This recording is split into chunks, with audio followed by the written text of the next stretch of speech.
Ang pinakauna ay ang Peterson's algorithm.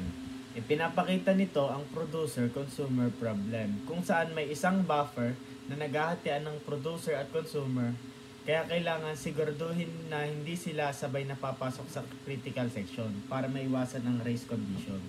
Simple lang ang algorithm pero hindi ito ideal sa modern multi-core system. Ang pangalawa naman ay ang bakery algorithm.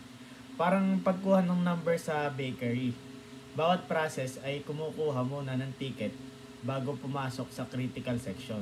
Ang may pinakamababang number ang mauna. At kung may kaparehas naman itong number, mas maliit ang ID ang uunahin.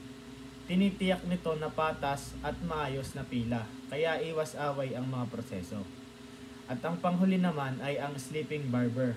Ito ay parang barbershop na may limitadong upuan. Kapag walang customer, natutulog ang barber. Kapag may dumating at may bakanting upuan, uupo ang customer at gigisingin ang barber. Kung puno naman ang upuan sa loob ng barbershop, aalis na ang customer.